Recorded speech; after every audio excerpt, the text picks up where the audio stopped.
Et salut à toutes et à tous. Aujourd'hui, on se retrouve pour une nouvelle fiche d'élevage. Et oui, vous avez pu voir dans le titre et à la miniature qu'on va tout simplement s'attaquer au Crématogaster scutellaris.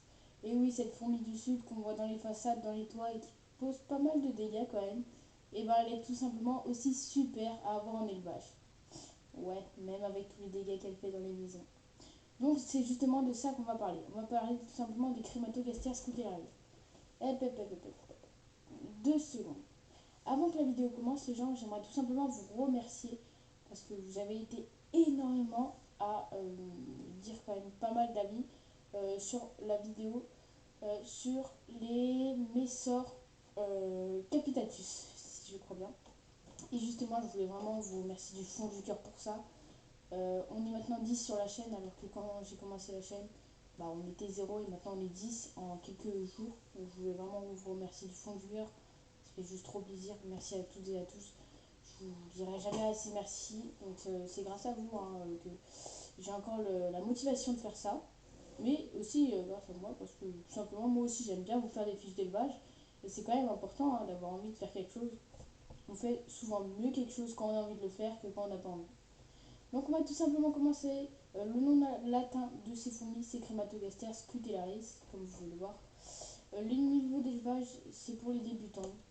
Au niveau de la répartition géographique, vous pouvez les trouver dans toute la Méditerranée à l'Asie centrale.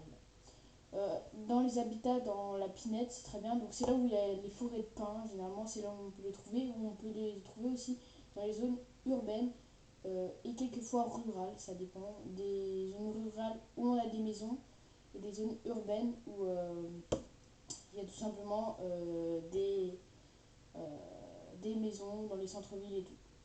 Oui, bon, bah, ceux qui veulent pas ce que ça veut dire urbaine et rurale, les gars, bah, vous avez loupé un cours de votre géographie.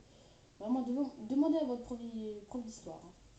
Donc, tout simplement, là, cette colonie est dite forme monogyne. La reine fait de 8 à 9 mm et a le thorax et le gastre noir brillant et la tête est rougeâtre. Au niveau des ouvrières, la taille est de 3 à 5 mm et la couleur, bah, c'est pareil, thorax et gastre noir brillant et tête rougeâtre. Il n'y a pas de soldats dans cette espèce, tout simplement, comparé aux Messors, aux Camponotus et aux Fédoles.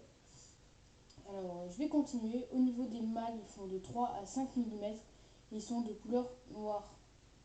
Au niveau de la nourriture, du miela et aussi beaucoup d'insectes comme vers de farine, mouches, moustiques et même grillons aussi, ça peut être bien. Au niveau de l'humidité pour cette espèce, 50 à 70%, ça peut être bien, mais sinon vous pouvez les maintenir à sec.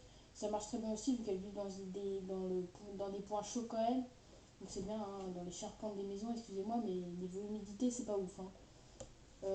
Donc au niveau aussi de la température, 22 à 28 degrés, comme je vous l'ai dit, elle est exigeante aussi sur les températures.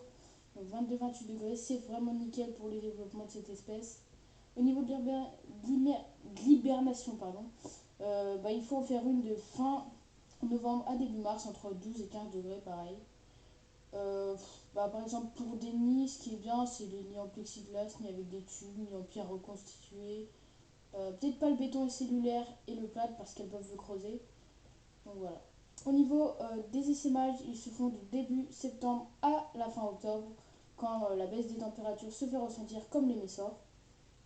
Et au niveau de la fondation, il faut à peu près 30 jours de l'œuf au travailleur en fonction de la température, bien sûr. Donc c'est une espèce qui est quand même assez rapide de développement et qui, la première année est un peu lente, c'est normal.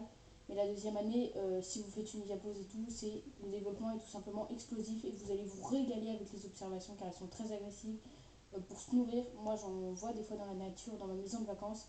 Et je m'amuse à leur donner des verres de farine des fois quand j'en trouve ou quand j'en ai. Et ben tout simplement, c'est juste incroyable. Elles les bouffent, elles les attaquent, mais à un point. Donc vraiment, c'est super. Donc je vous conseille vraiment cette espèce, elle est vraiment incroyable. La taille de la colonie, jusqu'à 30 000 individus, et la reine peut atteindre l'âge de 12 ans. Donc voilà, c'est des colonies assez populeuses. Et ce qui est marrant à voir avec ces colonies, et comme tout type de colonie, c'est que des fois, elles s'aventurent très très loin du nid, donc jusqu'à 50 ou 100 mètres. Donc des fois, vous pouvez même faire chez vous un truc, un parcours avec des tubes de raccord qui mène à une grande aire de chasse, et là, vous leur donnez de la nourriture. Et là, ça va juste être incroyable, l'observation va être folle. Donc, je vous conseille vraiment de faire ça si vous avez de la place dans votre appartement ou votre maison, et si vous en avez aussi envie, bien sûr, car c'est très important. Donc voilà les gens, la vidéo est arrivée à sa fin. J'espère qu'elle vous aura plu. Si c'est le cas, on n'oublie pas les likes et à vous abonner aussi, c'est très important. On est 10 sur la chaîne et je vous en remercie d'ailleurs. On n'oublie pas, on continue de s'abonner, on continue à donner de la force, ça fait juste trop plaisir. Merci à toutes et à tous pour votre attention. Allez, ciao ciao.